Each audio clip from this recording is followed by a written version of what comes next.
Amen. The studies that I've been sharing with you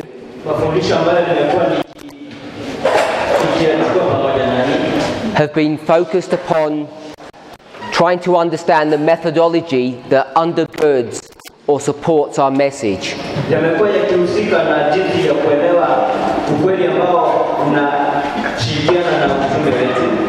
I know for many of us these things seem very simplistic.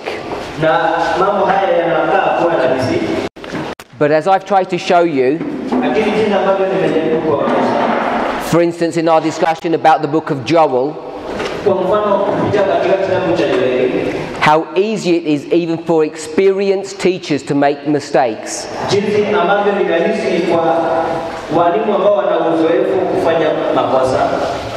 And also we've seen, particularly during the question and answer sessions in the evenings,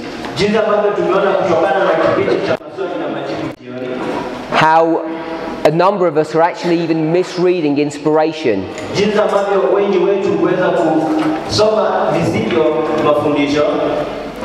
People use this statement, a plain reading of God's word, or a thus saith the Lord.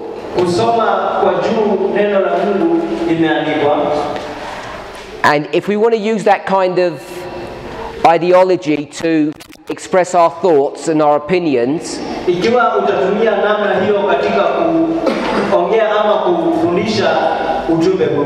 and use that as a defense to argue our position, I think we should be extremely careful. If we should learn anything from history, it would be that people use a thus saith the Lord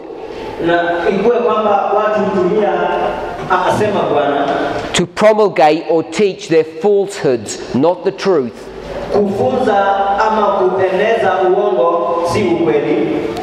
We're all aware that in Matthew 24, the scriptures say that no man knoweth the day or the hour. It was one of the robust defenses that was used to attack the Millerite message.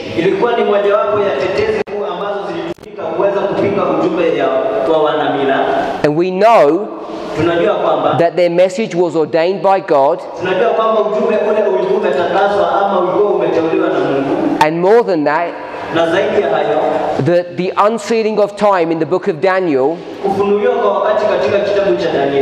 which stood in opposition to a surface reading of that Bible passage,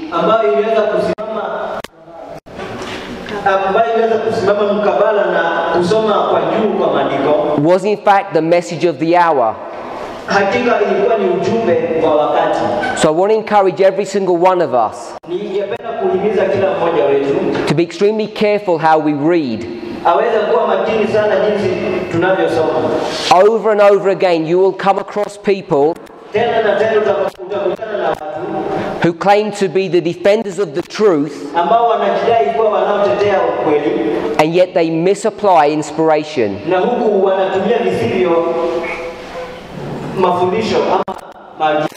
Now, I'm not saying they do that maliciously or deliberately. It really is based upon a misunderstanding and a lack of care in reading.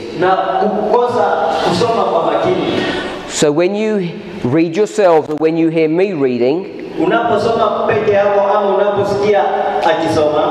you all need to be careful about what is actually being taught or presented. And what I want to offer you is not some kind of skill or ability in being able to read properly.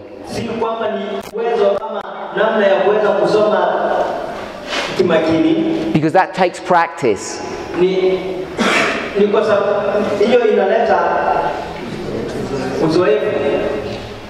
But what I do want to offer you are some guidelines or some rules to help prevent you from making mistakes. nataka kuwapatia ni kanuni ama mpangilio ambao utatusaidia tusifanye makosa. Now another problem that's connected to this, and people in this movement have tripped over this repeatedly,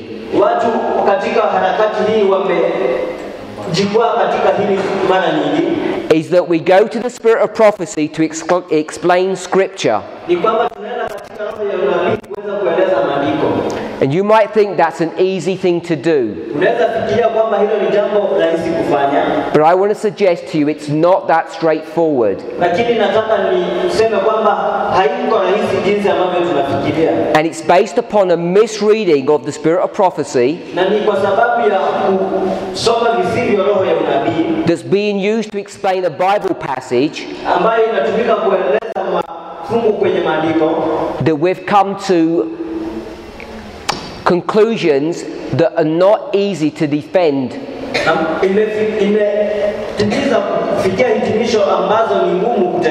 And sometimes they're just plain wrong. I want to suggest to you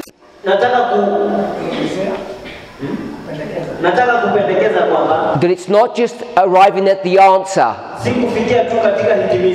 You need to make sure that the steps that you use to get there are the right ones.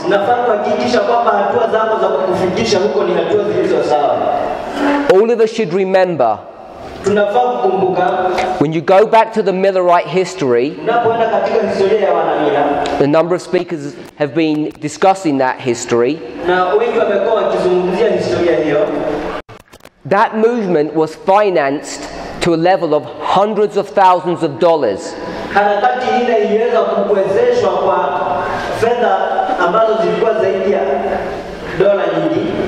It stretched over 46 years. In today's money, it was millions of dollars. And what was the end result of all of that? 50 people were saved. That's about half of this congregation. Think about how much money was poured in. How much effort was made. Now I appreciate that every single person has got individual responsibility. But we have a corporate responsibility as well.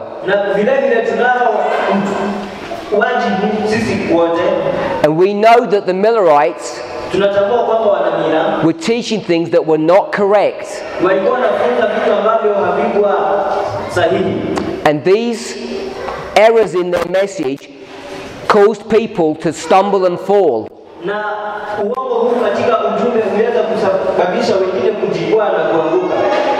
They made a number of mistakes. Some were their own fault, and others were because they were just human and didn't receive guidance from God.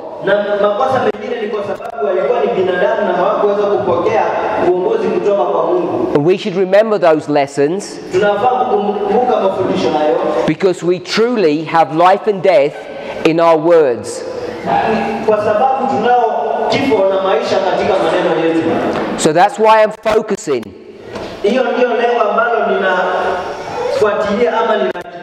on trying to explain to you just a few of the rules and methods that we should be using.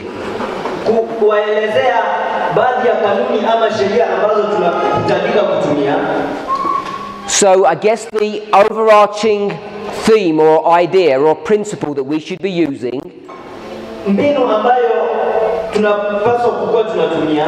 would be parables. Now, you're probably thinking that's really easy. But it's not. The use of parables is not as straightforward as you might think.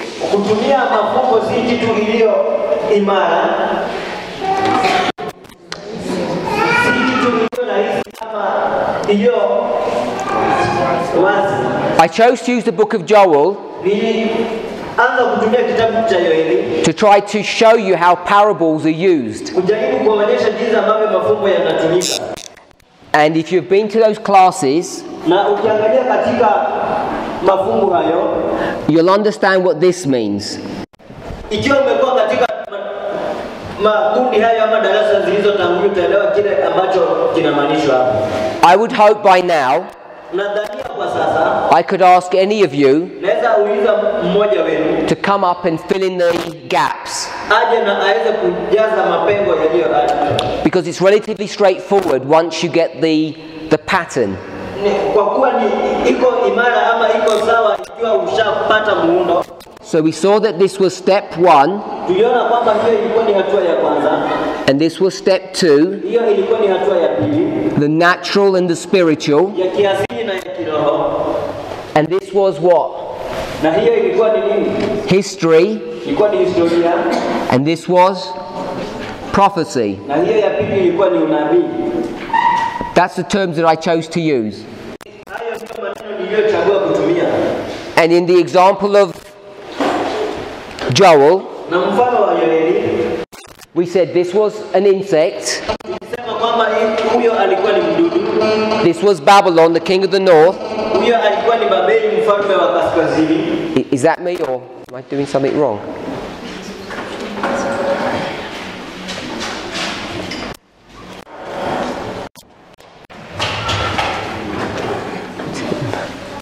He's the man. So that's the insect, that's Babylon, Hiyo ni mdudu na mwingine ni Babeli, which is a spiritual manifestation of what that insect was. ambayo ni maonyesho ya kiroho ambayo mdudu huyo alikuwa. And this is what threw people to begin with. Na hiyo ndio tuliyotumia kuanza nayo. That spiritual Babylon becomes natural Babylon. Babeli ya kiroho inakuwa Babeli ya kiasili. So this was the insect, Hiyo ilikuwa ni mdudu. and this was Babylon, Hiyo ilikuwa ni Babeli spiritual, ya kiroho. becomes Babylon, natural, Inakuwa Babeli ya kiasili. and then we could put Babylon spiritual, Na tunaweza weka Babeli ya kiroho. but we would normally write the papacy. Tutaweka ni upapa. So we covered that quite extensively. Tulifanya hiyo kwa ukubwa. Then I recommended to you the idea of developing a storyline. Kisha nikahimiza kwenu ujumbe wa kuanzisha hadithi. This takes practice. Hii inafanya uzoefu. But once you can develop a story for a particular model, Pale ambapo unaweza kuleta hadithi kwa mbinu fulani, and you know that story is accurate, factual, na unatambua kwamba hadithi hiyo ni sawa, then what you can do is take this line of history, kile ambacho unaweza kufanya ni kuchukua laini hii ya historia. and we could develop this concept, this model, Tunaweza tambua mbinu hii kama mbinu nyingine from Isaiah 28, kutoka kwa Isaya 28, and we would call these vertical lines plummets, na tunaweza ita hiyo kwamba ni mistari iliyo wima, and this is a measure. na huo ni kipimo. This is 28:17. Hii ni 28 fungu la 17 Isaya, For those of you who are not familiar with this kwa wale ambao hawalitambui. concept. What I'm suggesting, Kile ambacho nina dhania just to give you a graphical key to hold on to, ni kuwapatia ujumbe wa kitaswira, is to turn these waymarks into pins ni kugeuza hatua hizi or needles. kuwa sindano. Why would we want to change them into needles? Mbona nizibadilishe kuwa sindano? I'm sure all of us are aware Na uhakika kwamba wengi wetu wanajua how a needle is used in the Bible. jinsi ambavyo sindano inatumika kwenye maandiko. It's a proverb Ni methali that Jesus uses to explain a deep spiritual truth. ambayo Kristo anatumia kuelezea ujumbe wa kiroho wa ndani. says it's easier for a camel to pass through the eye of a needle than a rich person. Ni kwamba ni rahisi kwa ngamia kupita katika tundu la sindano kuliko tajiri.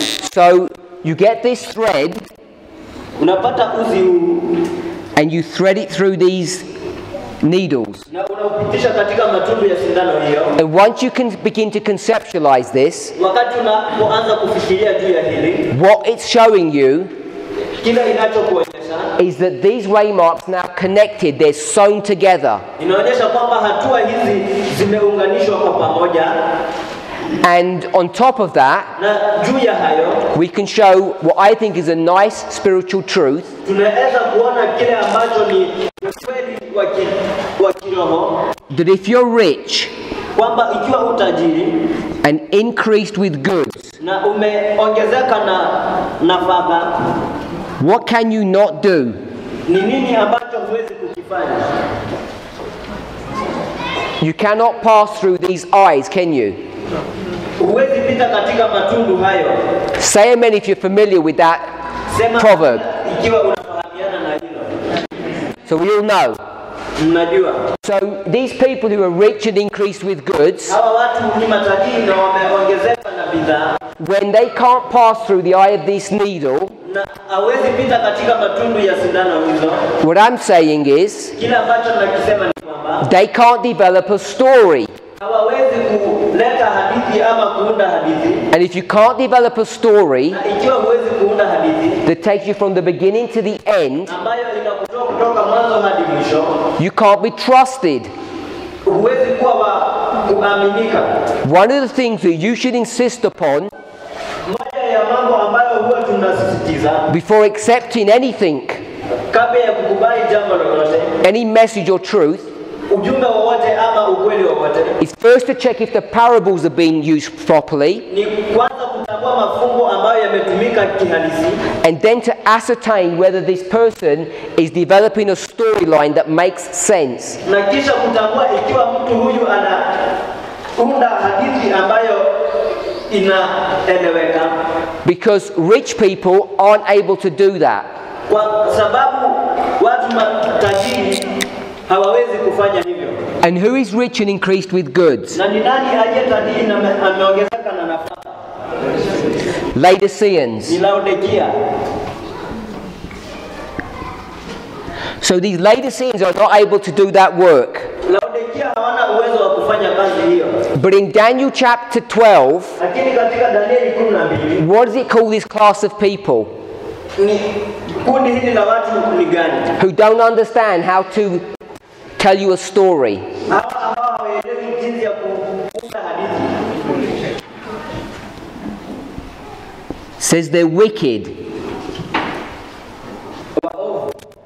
Now what I want you to know, Kile ambacho nahitaji mjue, that these wicked people waovu hawa are actually false teachers. ni walimu wa uongo.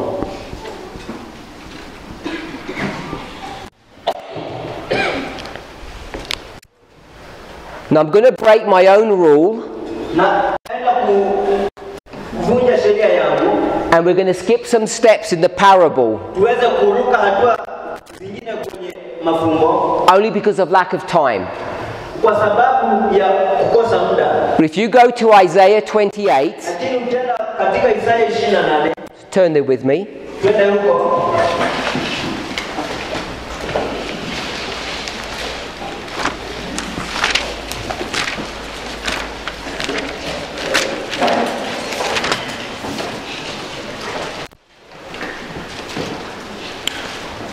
I'm not sure how many of us are familiar with Isaiah 28, Sina uhakika ni wangapi wetu wanafahamiana na Isaya 28.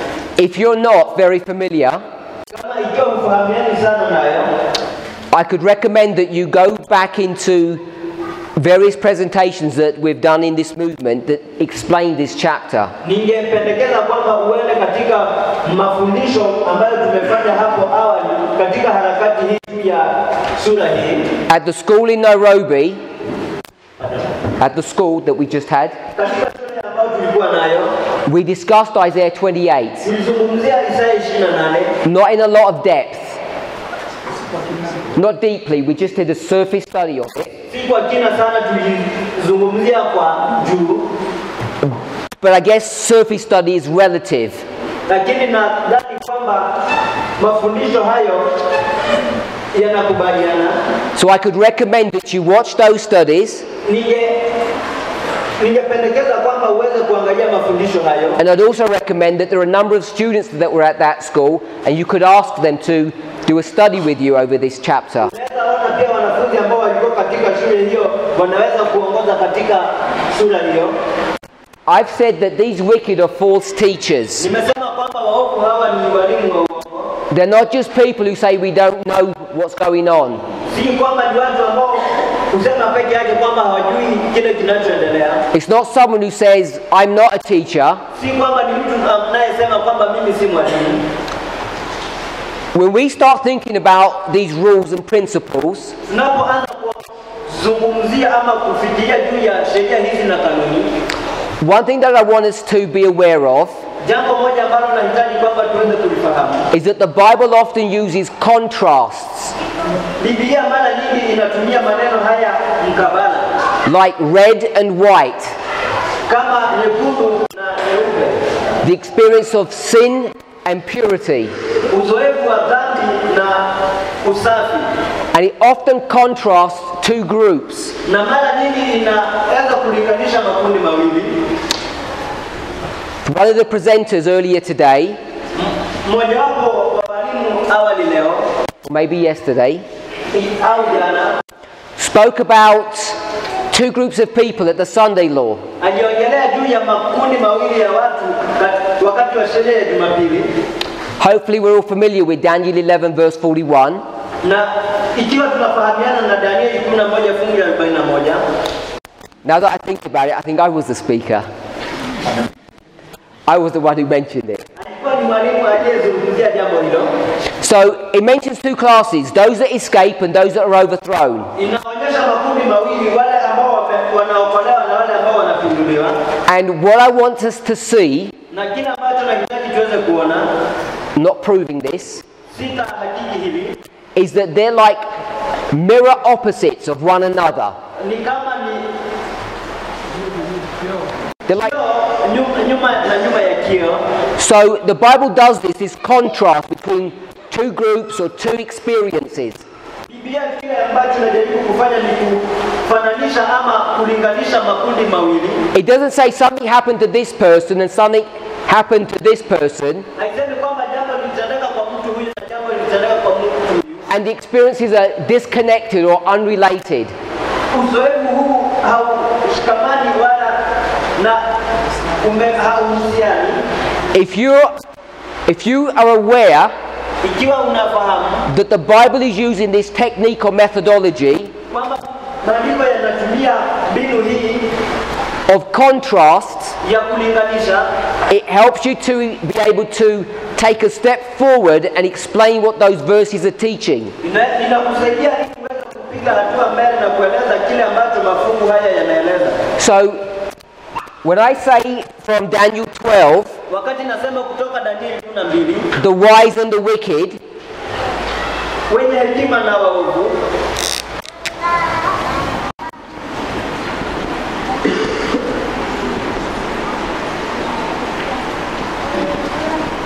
and what do the wise do? na wenye hekima wanafanya nini? They understand, wanaelewa, and these do not understand. na waovu hawaelewi.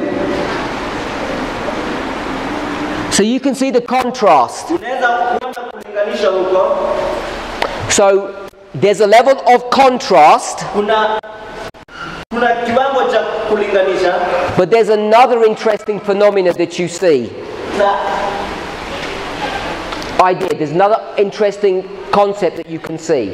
Lakini hakuna jambo ambalo ni la kufurahisha ambalo unaweza kuliona. Two different experiences. Uzoefu mara mbili tofauti. But I want to say nataka niseme that the wise wenye hekima are the same thing as the wicked. Ni kitu moja na waovu. So at one level they're not equal, and another level they are. Katika kiwango moja ni wao, lakini katika kiwango kingine sio. If you researched what it means to be wise, ikiwa unaweza kuchunguza nini inamaanisha kuwa mwenye hekima, what word could we substitute? ni nini unaweza kutumia mbadala? Because I know a number of you have done that. Kwa maana najua wengi wenu wamefanya hivyo. It's what? Ni nini? Teacher. Mwalimu. Are we okay with that? Mko sawa na hilo? Now Isaiah 28. Isaya 28. Because I want to show, Nataka kuonyesha. I'll tell you what I want to show, then I'll prove that what I'm saying is, I believe to be correct. Kile ambacho nakisema ninaamini kuwa ni kweli. I'm saying that the wicked are also teachers. Nasema kwamba waovu vile vile ni walimu. But they're false teachers. Lakini ni walimu wa uongo. Isaiah 28 Isaya 28 is about the fall or the punishment of God's church. ni juu ya anguko ama adhabu juu ya kanisa la Mungu. Happens in two phases, Na katika two steps. katika hatua mbili. Step 1, Ephraim. Step 2, Judah. Hatua ya kwanza Efraimu na hatua ya pili Yuda. And we've already spoken about that in the book of Joel. Na hilo limezungumziwa katika kitabu cha Yoeli. So what do you know? Je, mnajua nini? We know that the book of Joel and the book of Isaiah are related. They're dealing with the same subject. Tunatambua kwamba kitabu cha Isaya na kitabu cha Yoeli vina uhusiano na vinazungumzia One's a minor prophet, the other is a major. mmoja ni nabii mdogo na mwingine ni nabii mkubwa. What is the story or the subject of the book of Isaiah? Ni nini hadithi katika kitabu cha Isaya? One word. Neno moja. Captivity. Matekwa. It's why God's people went into captivity, what happens when they're in captivity, and how they came out of captivity. Jinsi ambavyo watu wa Mungu wanaenda katika utumwa, wakati wako katika utumwa na wakati wanatoka katika utumwa. And hopefully you'll remember this storyline. Na ninadhania kwamba mnakumbuka mstari huu wa historia. So again, if I drew this, I'm hoping that everyone could fill in the gaps. Na ninadhania kwamba kila mmoja anaweza kujaza katika mapengo hayo. This was Hiyo ilikuwa Moses, Musa, Judges, waamuzi, Kings, wafalme, Saul, David, Solomon, Sauli, Daudi na Sulemani, Jeroboam, Yeroboamu, Rehoboam, Rehoboamu, 2 tribes, 10 tribes. mawili makabila 10. And then what we might not remember are the last kings, Na Hoshea Hosea and Zedekiah. na Zedekia And Joel na Yoeli is here. yu hapa. Now if we were going to do this thoroughly, Ikiwa tutafanya hadithi hii, what would we want to do? tutafanya nini? We'd want to find out Tutatambua kwamba where to place Isaiah. tutatambua ni wapi pa kumweka Isaya. So we'd look for the clues Tunapaswa kutafuta that are in this book, katika kitabu hiki, and we'll find out where to put Isaiah so we can get some context. tutatambua ni wapi pa kumweka Isaya na tutatambua muktadha. Once you do that, Unapofanya hivyo, it helps you to begin to develop a story about who Isaiah is and what he's doing. inakusaidia kuweza kuleta hadithi Isaya ni nani na Isaya anafanya nini. Once you can begin to do that carefully, Unapoanza kufanya hivyo kwa makini, what you're able to do kile ambacho unaweza kufanya is successfully take Isaiah out of his history ni kufanikiwa kutoa Isaya katika historia yake and bring him into our history. na kumleta katika historia yetu. Hopefully that makes sense. Nadhani hilo linaeleweka. We follow the same kind of principle. Tukifuata mbinu ile ile, We have a prophet, tunaye nabii Isaiah. Isaya, We'd have to understand who and what he is. kuelewa ni nani ama ni mtu wa aina gani. We then bring him down here, Tunamleta upande wa chini and then we understand who he is at the end of the world, na kisha tunamuelewa ni nani katika mwisho wa dunia. what role he plays. Ni kazi gani anayoifanya. Each one of these prophets, Kila mmoja wa manabii hawa, Jeremiah, Isaiah, Ezekiel, Isaya, Ezekieli, even the minor prophets, hata manabii wadogo, all of them are dealing with one subject, wote wanazungumzia mada moja, the captivity. utumwa. But each has a different story to tell or a role to play. Lakini kila mmoja anayo hadithi tofauti ama kazi ya kuifanya. And if we're not careful Na ukitambua kwa makini of how to overlay and understand each person's ministry, ikiwa hautakuwa kwa makini kutambua ni kazi gani ama ni wajibu wa kila mtu ni gani, we just end up making random statements. utaweza kufanya tu mapendekezo ya kikawaida That may or may not be correct ambayo hayatakuwa sawa and are not easily defendable. na si rahisi kuyatetea. So it gives an introduction from verse 1 to 6. Tuone katika fungu la kwanza hadi ya 6. But in verse 7, Lakini katika fungu la 7 it talks about people being drunk. inaongelea watu wakiwa wamelewa, And the people who are drunk, na watu ambao wamelewa that are primarily brought to view here, wameletwa katika maonyesho haya are the priest and the prophet. ni manabii na makuhani. So if you read that, the priest and the prophet have erred through strong drink. Just that bit.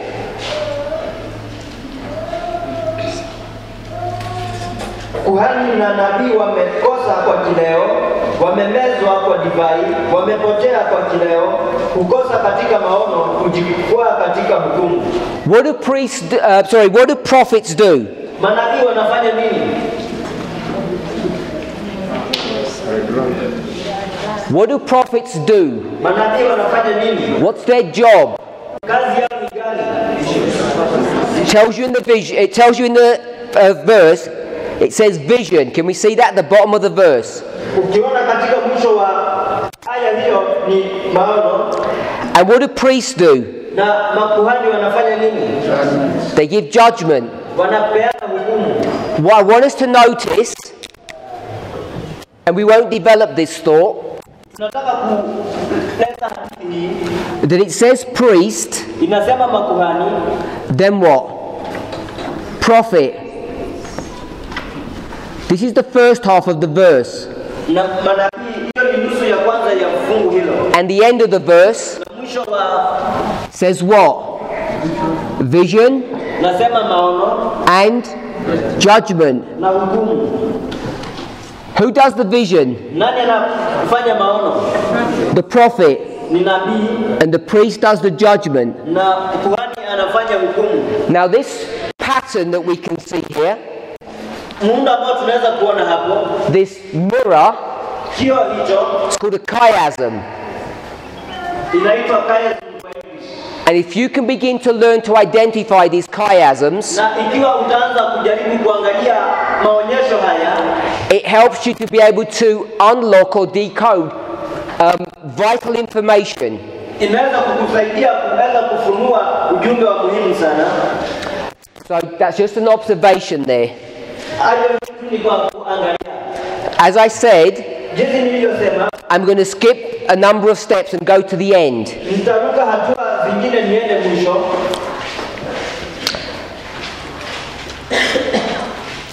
If you were to read verses 9 and 11 Ukisoma katika aya ya 9 na ya 11 and put 10 in there as well, na usome pia na 10 ndani yake, what you find kila ambacho unapata, is that God is speaking to his people, napata kwamba Mungu anaongea kwa watu wake, and he's essentially saying this. na anasema hili. So I'm going to give the story Naenda kupeana hadithi without going verse by verse and explaining the words. bila kuenda fungu baada ya fungu. He says the priests and the prophets Anasema kwamba makuhani na manabii are not doing their job because they're drunk. hawafanyi kazi yao kwa kuwa wamelewa, And that's why my people are in trouble. na hiyo ndio sababu ambayo watu wangu wako katika shida. So what I'm going to do Kila ambacho naenda kufanya, is I'm going to disown these people, naenda kutowaidi watu hawa, and I'm going to raise up new people. na ninaenda kuwainua watu wapya, And these new people that I'm going to raise up, na watu wapya hawa ambao nitaenda kuwainua they are people of maturity. ni watu ambao wamekuwa. Now what is a person of maturity? Na kinyume cha kukua ni nini? They're the opposite of young children or inexperienced people. Ni kinyume cha watoto wadogo ama watu wasiokuwa na uzoefu. And in the context of this verse, of these verses, Na katika muktadha wa mafunzo haya, the inexperienced people watu wasiokuwa na uzoefu drink milk wanakunywa maziwa like a baby, kama watoto, and the experienced people watu walio na uzoefu have been weaned, wameweza and according to the New Testament, now eat strong meat. na wameweza kutolewa kutoka kwenye maziwa na kulingana na agano jipya wanakula nyama. What we might call adult food. Na tunaweza kukiita chakula cha watu wazima. So these people Watu hawa are drunk, wamelewa, they're no longer able to do their work, hawawezi kuifanya kazi yao. so God is going to raise up new trained teachers. Bwana anaenda kuwainua walimu wapya ambao wamefunzwa.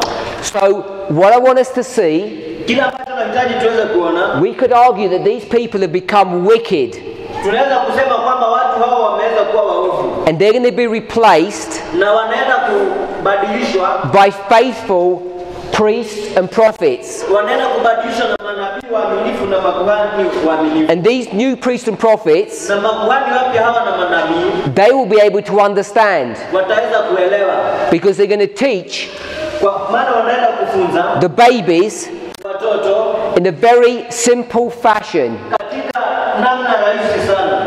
The hallmark of a good teacher,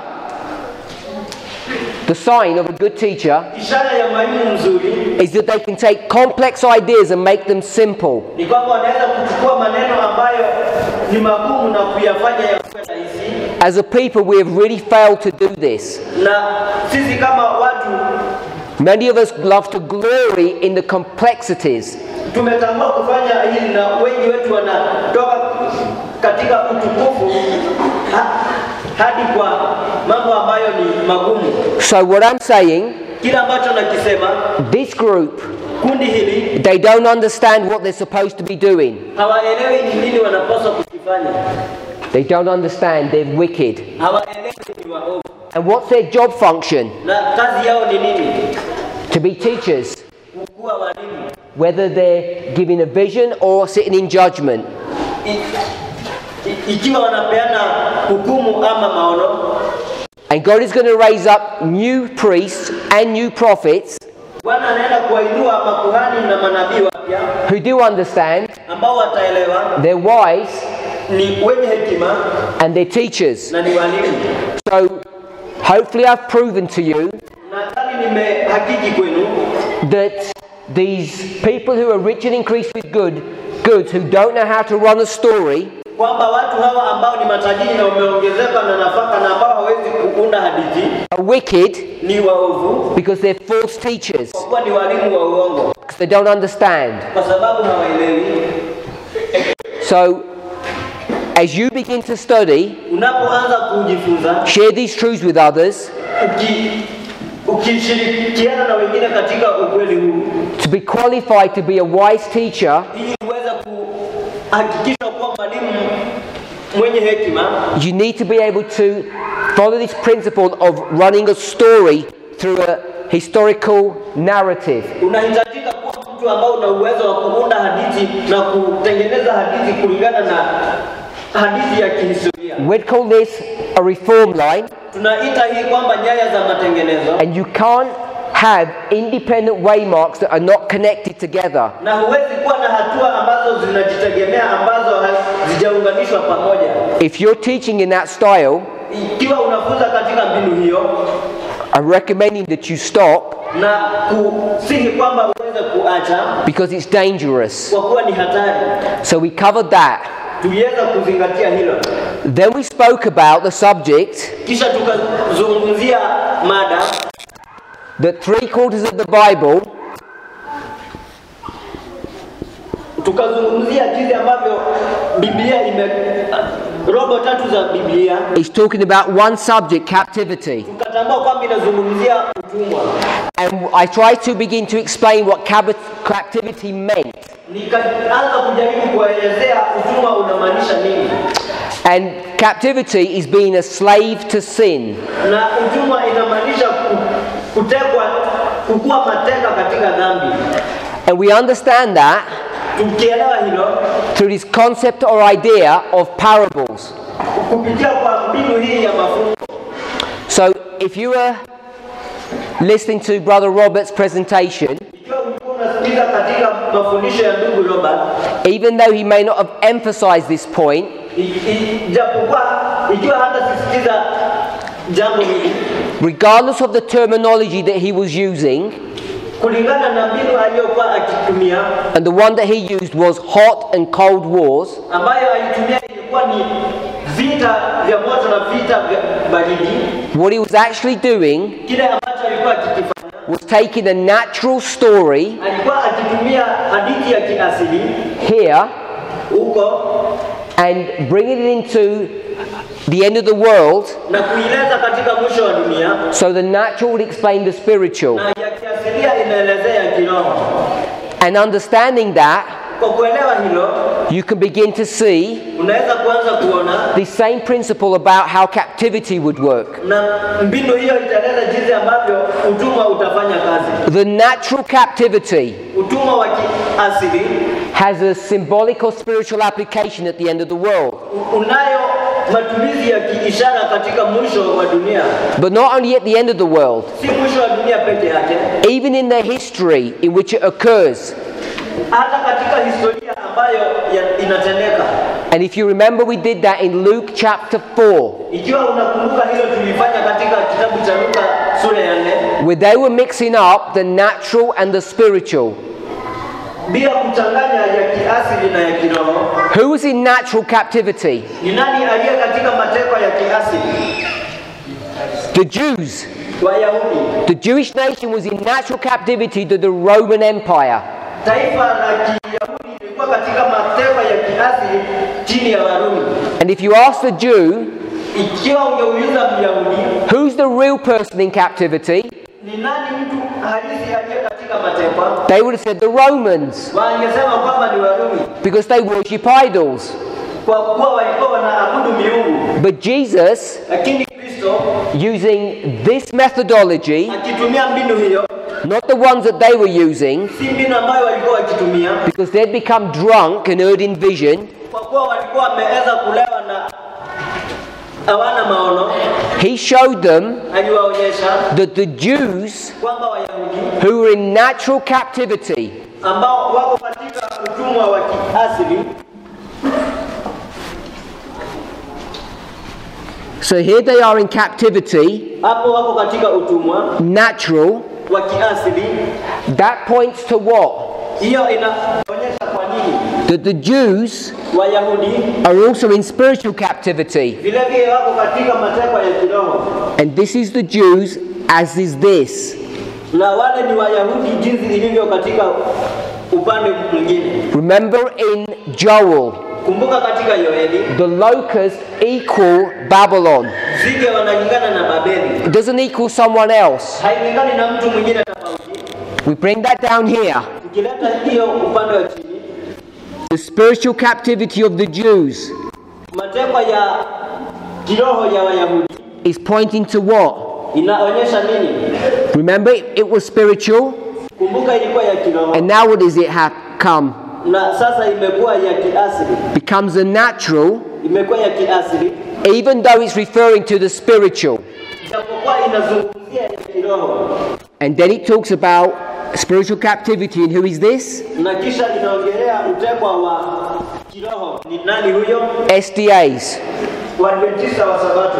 What you'll find teacher after teacher doing, Na unaweza kupata walimu kila ambacho wanafanya, they'll just go straight from here to here. wanatoka moja kwa moja kutoka hatua ya kwanza hadi mwisho And skip the steps. na kuruka hatua zingine. Sometimes you get it right and sometimes you don't. Wakati mwingine unaipata ikiwa hitimisho sahihi, wakati mwingine si sahihi. We need to wean ourselves away from this slack way of studying. Tunapaswa kujitoa katika hali hii mbovu ya kuiga ama ya kujifunza. The subject of captivity Somo ama mada ya utumwa is the subject of salvation. mada ya wokovu. And that's why we focus so much upon this line, Ndiposa tumezingatia zaidi katika hatua hiyo, the line of prophecy, hatua ya unabii, because we understand kwa kuwa tunaelewa that these concepts and ideas that go from the natural to the spiritual kwamba mbinu hii ama mambo haya ya kutoka katika ya kiasili kwenda ya kiroho, that talk about things at corporate levels, yanaongelea mambo katika hali ya umoja ama hali ya ukubwa, like the Jewish church and the SDA church, kama kanisa ya Yahudi ama kanisa ya Kiadventista, have an impact upon God's people at the end of the world, even as individuals. Linalo matumizi katika wakati wa mwisho katika watu wa Mungu kibinafsi, in a way that many people are not willing to accept. katika mbinu ambayo watu wengi hawako tayari kuikubali. Hopefully you'll remember what Sister Emma taught us today. Kuna matumaini kwamba unakumbuka kile ambacho dada Emma alikifanya. It's not just about your individual walk with God. Si kwamba ni kazi ya kibinafsi peke yake na Mungu. What also is God doing? Kile ambacho vile vile Mungu anakifanya Before he will come, kabla arudi, he's preparing a people. anawaandaa watu. Ellen White speaks about that. Na dada White anazungumzia jambo hilo.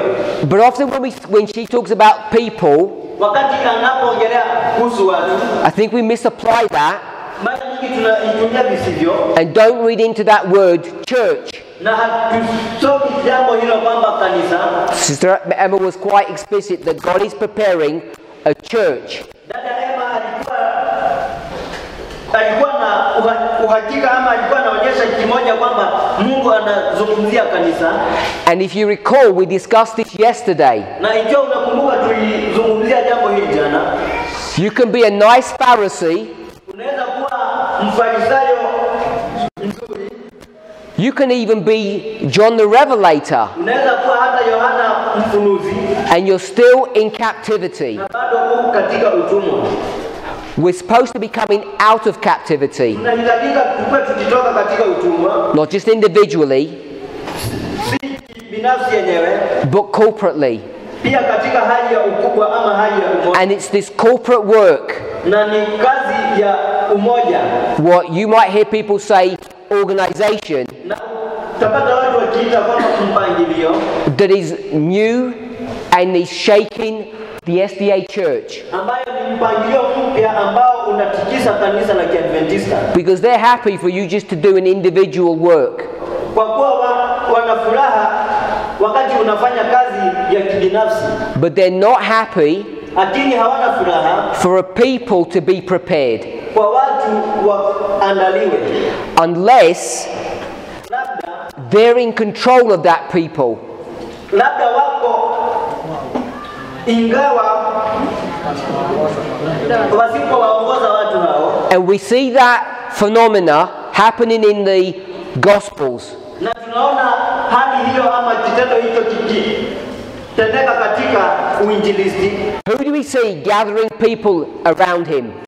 Je, tunamwona nani akiwakusanya watu kwake? Forming a people. Akiwafuata watu. John the Baptist. Yohana Mbatizaji. We see him forming a church. Tunamuona akiunda kanisa. He knows it. Anajua kwamba. And the Sanhedrin know it. Na wakuu wa Yahudi walikuwa wanatambua hilo. And what's their strategy? Na mbinu yao ni gani? What do they want him? What do they want to do? Walitaka kufanya nini? First of all, kwanza they want him to stop. Walitaka kwamba aweze kuacha. And when that doesn't work, Na hiyo isipofanya kazi, what do they request of him? walihitaji afanye nini?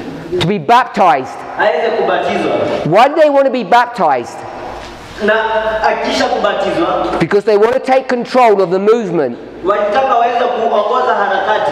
Because they see if they can control the movement, Kwa sababu wanasema wanaongoza harakati, everything's fine. kila kitu ki sawa. What they're not willing to happen Kile ambacho kinaenda kutendeka is for John kile ambacho hawataki kitendeke. is for John to create a parallel movement to theirs. Ni Yohana kuunda harakati ambayo ni sambamba ama ni mkabala wa hiyo. Even though they don't fully realize it, hata kama hawatatambua katika hitimisho lake, as a fulfillment of prophecy, kama utimilifu wa unabii, they do know the result. Wanajua hitimisho ama matokeo yake. That the house of John, kwamba nyumba ya Yohana, we'll call it the house of Jesus, itaitwa nyumba ya Kristo, because he's the true builder, kwa kuwa ni mfinyazi ama mjenzi mzuri, is going to wax stronger and stronger. Inaenda kung'ara zaidi na zaidi. And who's the high priest in that history? Ni nani kuhani mkuu katika historia hiyo? Caiaphas. Caiaphas. So I want to say, nataka kusema the house of Jesus nyumba ya Kristo is going to get stronger and stronger, inaenda kukua zaidi na zaidi, and the house of Annas na nyumba ya Anas is going to go weaker and weaker. inaenda kukua kwa unyonge zaidi na zaidi. They can already see that happening, Wanaweza kuona hilo likitendeka, even if they may not be aware that it's a fulfillment of prophecy. ikiwa hata hawatatambua kwamba kuna utimilifu wa unabii. A test. Jaribio. We've got two houses. Nyumba mbili. We've got the house of Jesus Tunayo nyumba ya Yesu and the house of Annas. na nyumba ya Anas. What story do we know Tunajua hadithi gani that parallels or is a replica of this one? ambayo ina usambamba ama inafanana na hii? Jesus gets stronger and stronger, and Annas gets weaker and weaker. Kristo anakuwa mwenye nguvu zaidi na zaidi, na Anas anakuwa mnyovu zaidi. What story is that? Hadithi hiyo ni gani? This is the story of David. Hii ni hadithi ya Daudi. David's house gets stronger and stronger. Nyumba ya Daudi inakuwa yeye nguvu zaidi na zaidi. And who is David dealing with? Na Daudi anakabiliana na nani? He's not dealing with Saul. Saul is already dead. Akabiliani na Sauli. Sauli tayari ashakufa. Who's he dealing with? Anakabiliana na nani? His son, Mtoto wake Ishbosheth. Ishbosheth. But Ishbosheth is of the house of Saul. Ishbosheth ni wa nyumba ya Sauli. So Ishbosheth is the ruler, but he's of the house of Saul. Ishbosheth anaongoza akiwa katika nyumba ya Sauli. Caiaphas is the ruler. Caiaphas ni kiongozi. And what's his relationship to Annas? Na kulikuwa na uhusiano gani kati yake na Annas? We'll call it his father. Tutamuita baba yake. It's his father-in-law. Ama baba mkwe. So what I want us to see, Kila ambacho nahitaji tuweze kuona, that this story of two parallel movements hadithi hii ya harakati mbili ambazo ni mkabala is equally important ni ya muhimu sana, to the individual soul salvation of those people. ni muhimu sana kwa uokovu wa kibinafsi wa watu hao. This is so important Hii ni ya muhimu sana because in Matthew 23, katika Mathayo 23, what is Jesus doing Yesu anafanya nini? when he tells everyone how bad the leadership of the church is? Wakati anawaambia kwamba watu wote kwamba ukoje uongozi wa kanisa. What's the reason for that? Ni nini sababu ya hilo? So maybe not many of us are not aware of that. Wenda wengi wetu hawafahamiani na hilo. His reason for doing that Sababu yake ya kufanya hilo is to tell the laity or the congregation ni kuambia kusanyiko kwamba from that point onward kutoka wakati huo na kuendelea they were no longer allowed to follow the leadership of the church. Hawakuruhusiwa tena kuweza kufuata uongozi wa kanisa. Before, Kabla not only were they allowed to, they were required to. si kwamba walikuwa tu hawaruhusiwi, walikuwa wanahitajika. But from this point, Kutoka kwa wakati huo they were not to. hawakuhitajika. And if they continue to do that, Na ikiwa wangeendelea kufanya hivyo, what would happen? nini kingetendeka? They'd also be part of the wrong house. Wangebakia kuwa katika nyumba iliyo ya uongo. And if we read 23, Na tukisoma katika 23 verse 38, katika fungu la 38, it will tell you itakwambia what will happen kile kitatendeka to the individual. katika ubinafsi. Now, human beings, Wanadamu like Samson, kama Samsoni living a house. akiacha nyumba, And what house was Samson living in? na Samsoni alikuwa anaishi katika nyumba ya aina gani? It was the temple Ilikuwa ni hekalu of Dagon. ya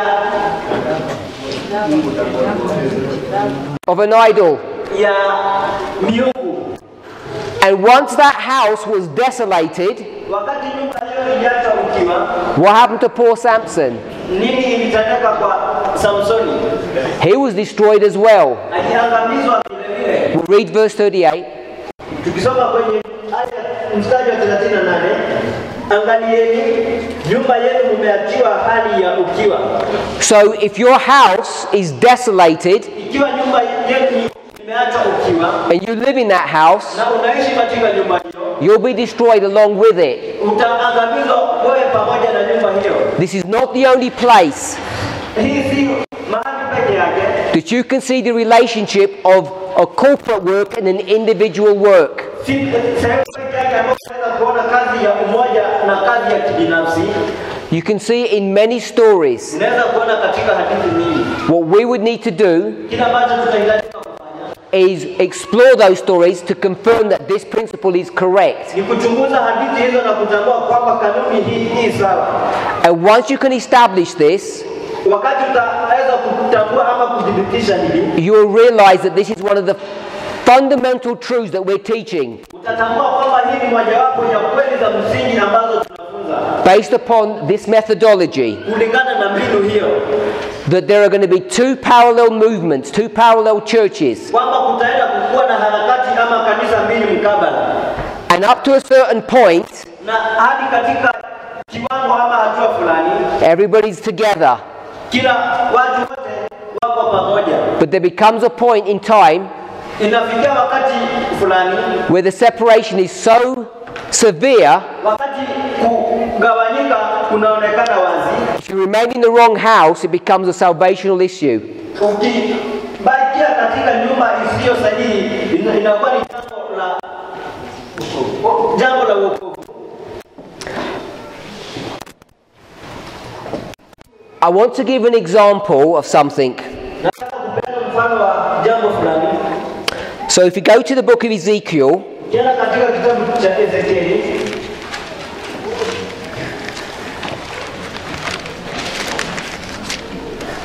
and we go to Ezekiel chapter 8, tena katika Ezekieli sura ya 8.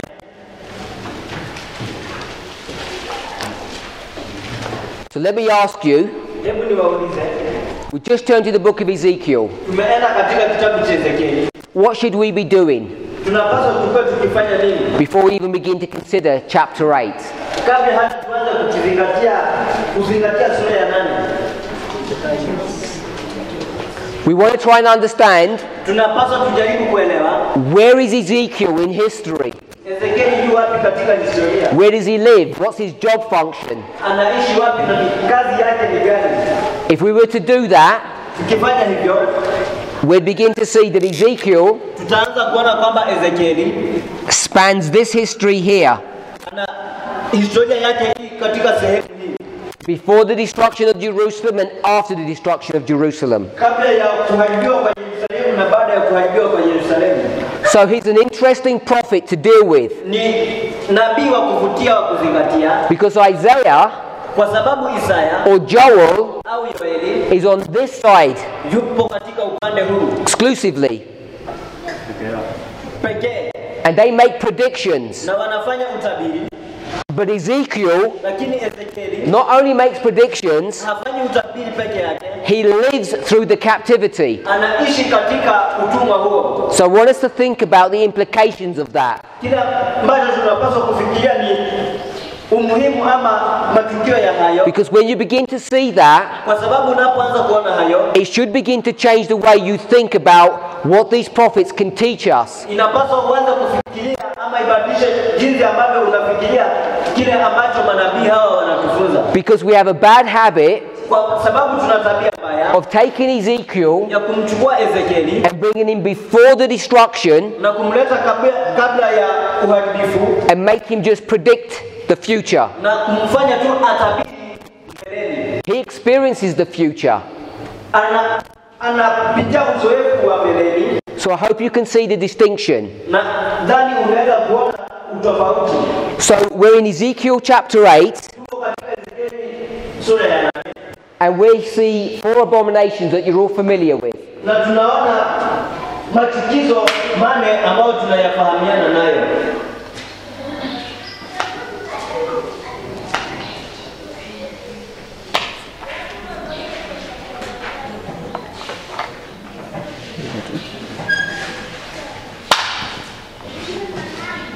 Can you all hear me? So these 4 abominations, Machukizo haya mane, I think most of us are familiar with them. nadhani wengi wetu wanafahamiana nayo.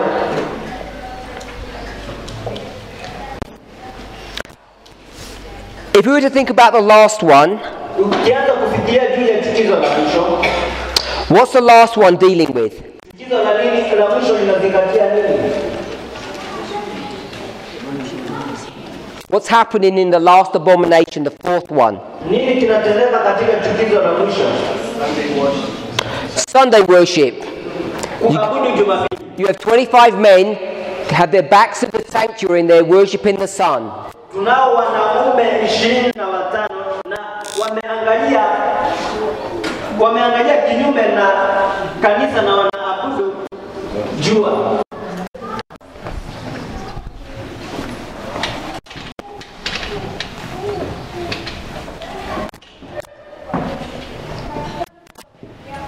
Remember, Ezekiel is here. Kumbuka Ezekieli yuko katika sehemu hii.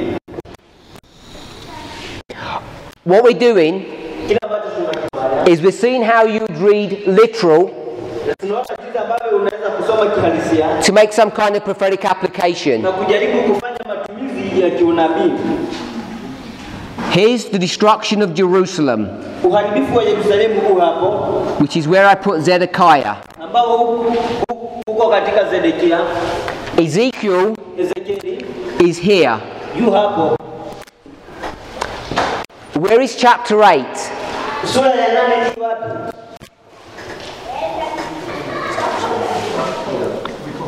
Where would chapter 8 be? Sura ya 8 itakuwa wapi? I'll make it simple. Na ifanye kuwa rahisi. 1 or 2. Moja ama mbili. Everybody agree with 1? Kila moja anakubaliana na moja. So chapter 8 is here. Sura ya 8 hii hapo. This was a class I'd asked you to prove why. Jambo ambalo tutahakiki mbona. But I guess your answer would be, Na ninadhania kwamba jibu lenu litakuwa ni they're in the sanctuary. wako katika hekalu. And the sanctuary hasn't been destroyed until you get to here. Na hekalu inaangamizwa unapofika huko. So I'm assuming it's that kind of logic that you're using. Na ninafikiria kwamba ni mafikara kama hayo ambayo mnatumia. So what are the leaders doing here? Je, viongozi wanafanya nini wakati huo? Worshipping the sun. Wanaabudu jua. So let's make an application. Hebu tuweze kufanya matumizi. Let's get into it.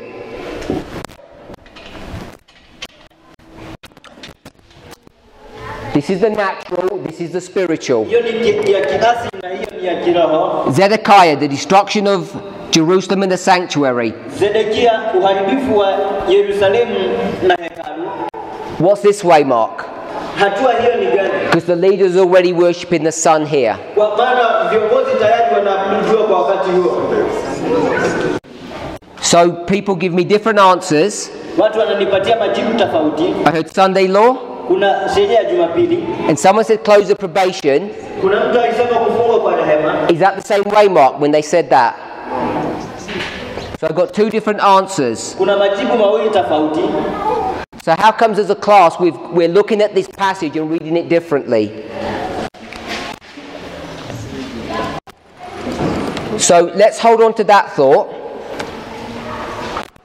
Oh, by the way, I think Brother Robert showed us 1, 2, 3, 4. And where would number 4 take you to?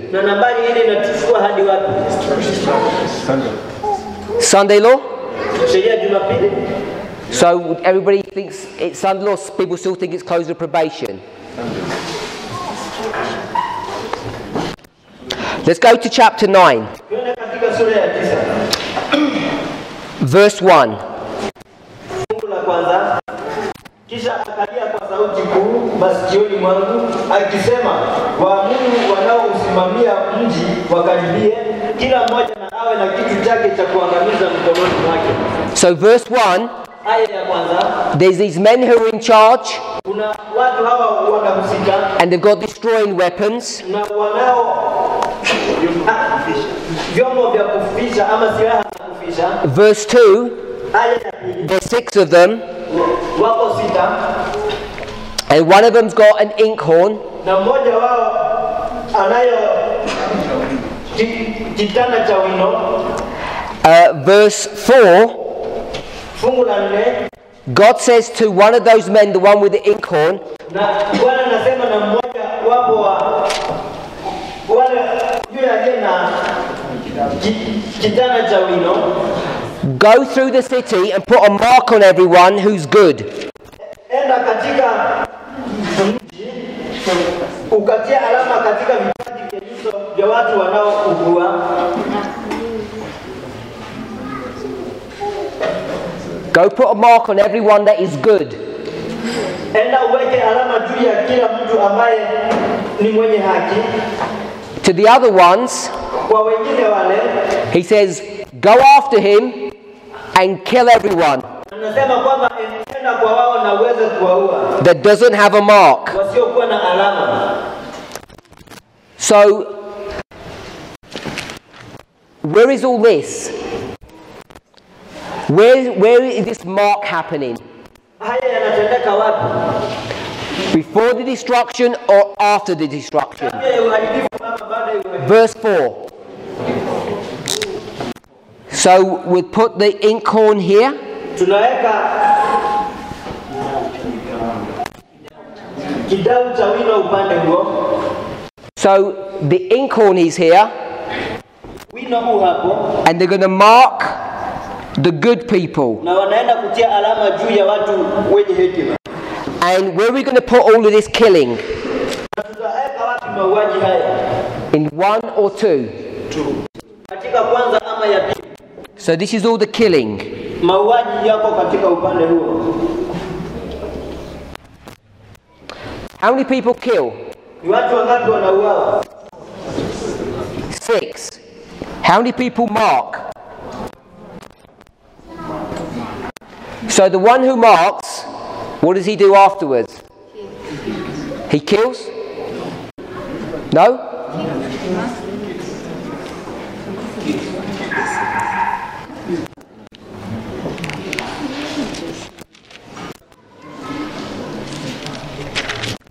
We're not sure? Okay, so some people are saying he kills. He has a slaughter weapon. 6 men have slaughter weapons.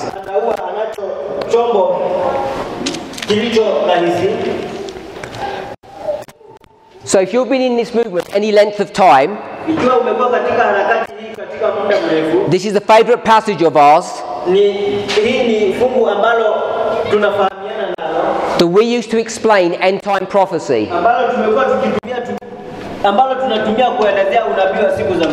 And Ellen White, she also uses this prophecy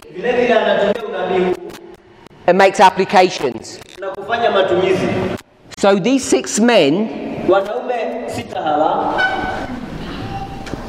with the inkhorn and the slaughter weapon, who are they? Angels?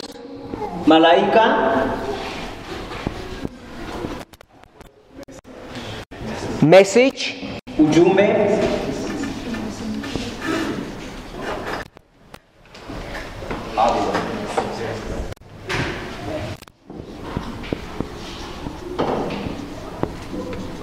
Babeli.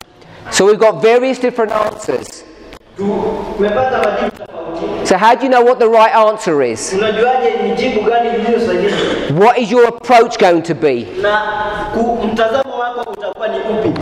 Are we going to do like some of our brethren? Ama tutafanya kama ndugu wetu wenzetu. Go to the spirit of prophecy. Wanaenda katika roho ya unabii. Find where she references this chapter. Wanatafuta pale ambapo anazungumzia sura hiyo.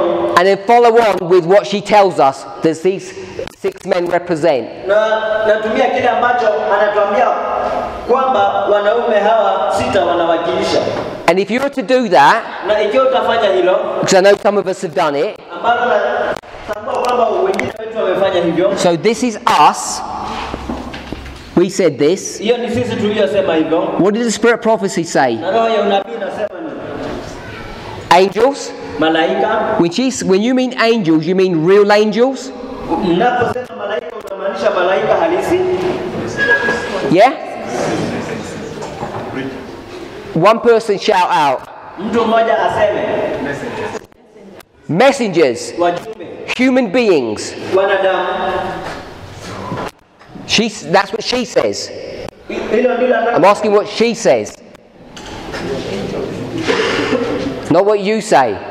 si kila ambacho nakisema kile anachosema. So people are not sure. Watu hawana hakika. I thought we'd study this out. Anybody have any idea? Put your hand up. Mtu aliye na oni. What the spirit of prophecy says these 6 men are. Roho ya unabii inasema nini wanaume hawa 6 walio? No one knows. I'm surprised. Hakuna mtu anayejua nimesha. Oh, you're not willing to venture. Sorry? You sure Ellen White says that?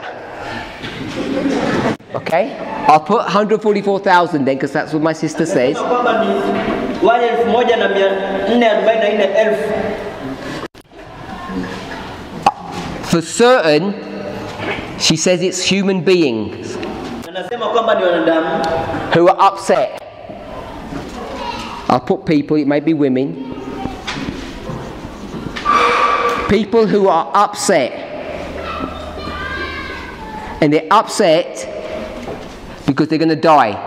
ni watu ambao wamefadhaishwa na wamefadhaishwa kwa kuwa wataenda kufa. So I'll carry on and people research it and they'll tell me in a moment. Watu muendelee na uchunguzi na kisha tutasema. Someone says? Mtu anasema Angels? malaika. You got a good quote? Yes. Shout the quote out for us.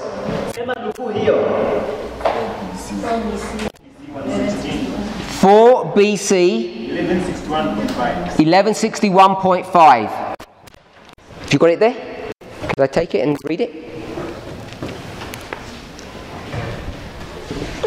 The angel with the writer's inkhorn is to place a mark upon the foreheads of all who are separated from sin and sinners, and the destroying angel follows this angel.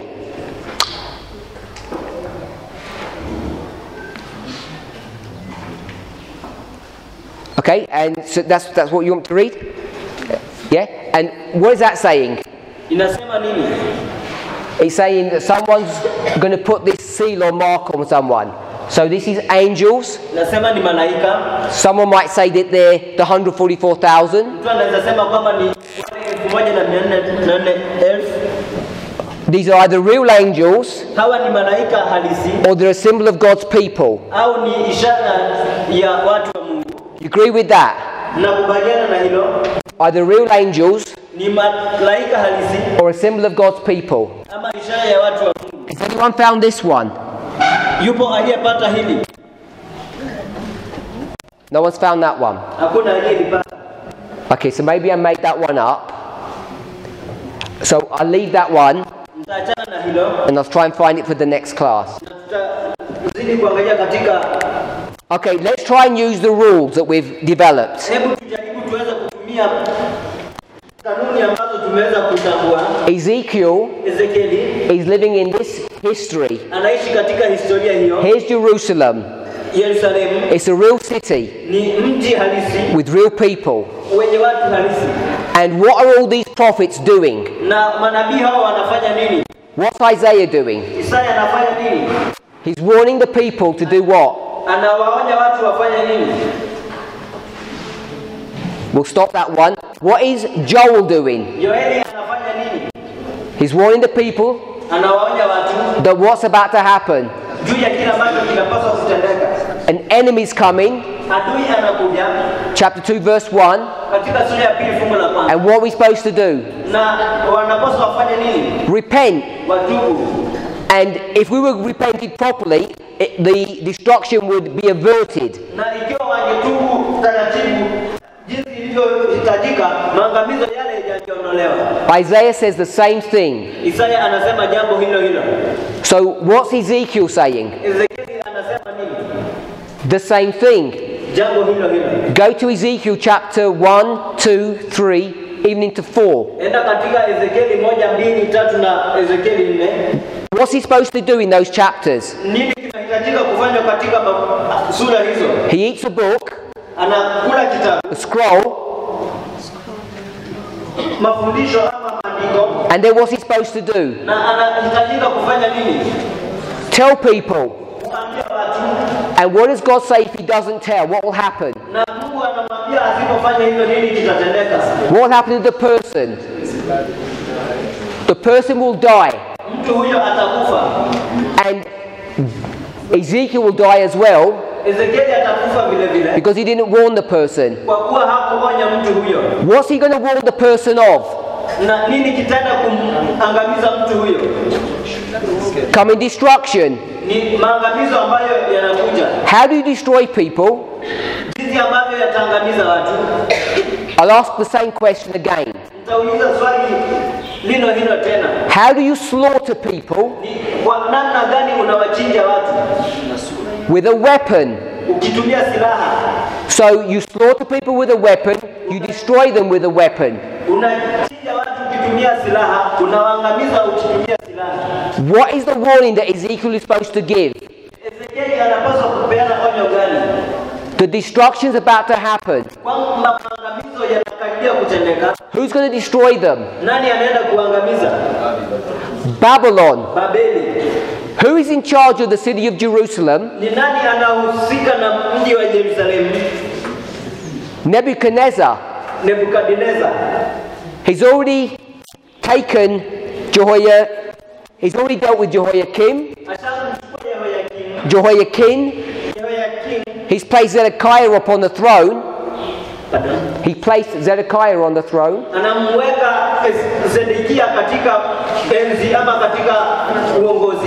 Who rules Jerusalem? Ni nani anaongoza Yerusalemu? The Babylonians or the Jews? Wababeli ama Wayahudi?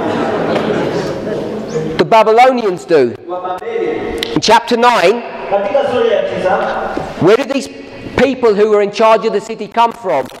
watu hao ambao wanazingatia ama wako juu ya mji huu wanatoka wapi? They come from the north. Wanatoka kaskazini. We can see that, verse 2. Tunaona hilo katika fungu la 2. How can the Babylonians mark people? Ni kwa namna gani ambayo Wababeli wanaweza kuwahangaisha watu? If you said Babylon, explain how they mark people. Okay. Kunradhi, ni kwa namna gani ambayo watu hawa wa Babeli wanaweza kuwatia alama? We have a good example Tunao mfano mzuri of people that were marked by the Babylonians. wa watu ambao waliweza kutiwa alama na Wababeli. I'll give you two names. Nitawapatia majina mawili. Gedaliah. Gedaliah. Do we all know who Gedaliah is? Tunamjua Gedalia. If you don't, you need to check your stories. Ikiwa hujui unapaswa angalia hadithi hizo. And Jeremiah. Na Yeremia. We should all know. We should all know. Tunapaswa kujua When they destroy Jerusalem, wakati Yerusalemu inaangamizwa, the captain of the guard has instructions given to him. kiongozi wa Mungu anayo maagizo ambayo amepatiwa. What is he required to do? Je, anahitajika kufanya nini? To find Jeremiah Kumtafuta Yeremia and set him free. na aweze kumweka awe huru. How does he even know what Jeremiah looks like or who Jeremiah is? Na ni kwa namna gani tutajua jinsi ambavyo Yeremia anafanana ama Yeremia ni mtu gani? Because before the destruction, Kwa sababu kabla ya maangamizo, he was already a marked man. tayari alikuwa mtu aliyetiwa alama. The Babylonians had already marked him. Wababeli walikuwa washamtia alama. They knew who he was. Walikuwa wanamfahamu. So I want us to see, Nataka tuone in the original application, katika matumizi ya awali, it's not a message or angels. si ujumbe wala si malaika, It's Babylon. ni Babeli. If we come back to this story, Kirudi katika historia hiyo, where does Ellen White place the destruction of Jerusalem? dada White anaweka wapi maangamizo ya Yerusalemu? It's not the Sunday law. Si katika sheria ya Jumapili, It's at the close of probation. ni katika kufungwa kwa rehema. And you can go to the Great Controversy, chapter 1, Ukienda katika pambano kuu sura ya kwanza to show that. kuonyesha hilo. So if this is the close of probation, Ikiwa hiyo ni kufungwa kwa rehema, and here, na hapo all the people watu wote, that are sighing and crying, wale watu ambao wanatubu na kulia, they're going to receive this mark or this seal wanaenda kupokea alama hiyo ama muhuri huo at the same time as what? wakati sawa na nini? What are the leaders doing? Viongozi wanafanya nini? They're bowing to the sun, Wanainamia jua, which is ambayo ni the Sunday law. sheria ya Jumapili. The killing. Mauaji, We'll call this Jacob's time of trouble. tutahita hii ni wakati wa taabu wa Yakobo. What I want us to see Kile ambacho tunahitaji tuweze kuona is another important principle. ni mbinu hii. When you follow these rules strictly Unapofuata sheria hii kikamilifu and you come to a conclusion na uweze kuja katika hatima that is correct, ambayo ni sawa, is provable and has integrity, ni ambayo ina uhakiki na ambayo ni imara, and I would willingly defend this against anyone who'd want to argue with this answer, na nitakuwa tayari kuweza kujibu dhidi ya yule ambaye anapinga jibu hili, that this is the Sunday law, kwamba hii ni sheria ya Jumapili which is the natural application that you would come to. ambayo ni matumizi ya kiasili ambayo umekuja kwayo. This is the destruction of the church Hiyo ni uharibifu wa kanisa or the end of the world. ama mwisho wa dunia, And there's this wholesale slaughter that happens afterwards. na kisha ndipo mauaji hayo ama kuchinjwa huko kunatendeka. If this is correct, Ikiwa hii ni sawa and it's been created using this methodology, na imeundwa kutumia mbinu hii, what are you going to do kile ambacho tutaweza kukifanya about this? kuhusu hilo,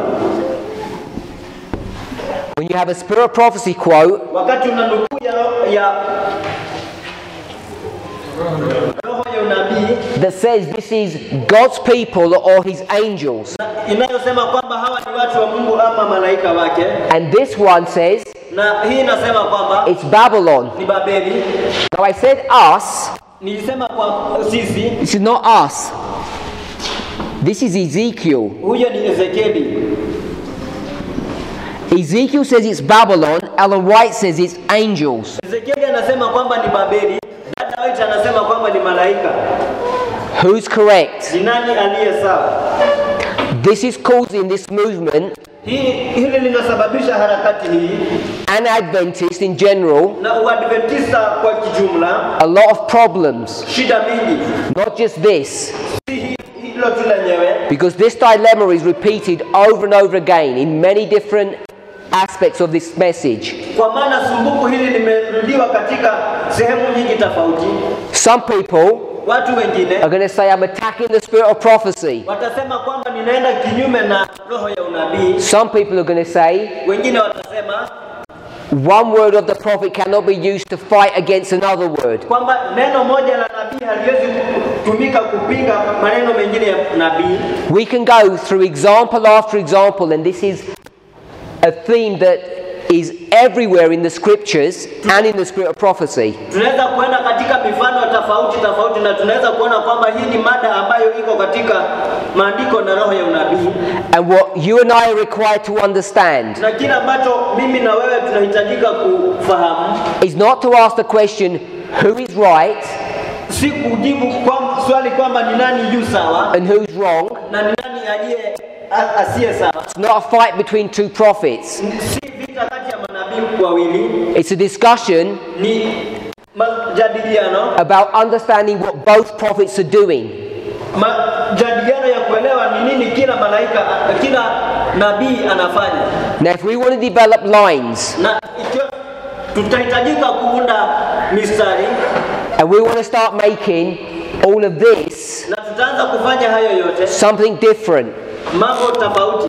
like we want to make this the Sunday law, na tunaweza kufanya hiyo sheria ya Jumapili, and this what? Na hiyo nini? The midnight cry, ikuwe ni kilio cha usiku wa manane, which is what we like to do, ambayo ndio tumezoea kufanya, because we want to show everybody how bad our church is. na kuonyesha jinsi ambavyo kanisa ni vibaya. If you want to do that, ikiwa utafanya hilo, you need robust rules and arguments. Unahitaji sheria ama majadiliano zaidi.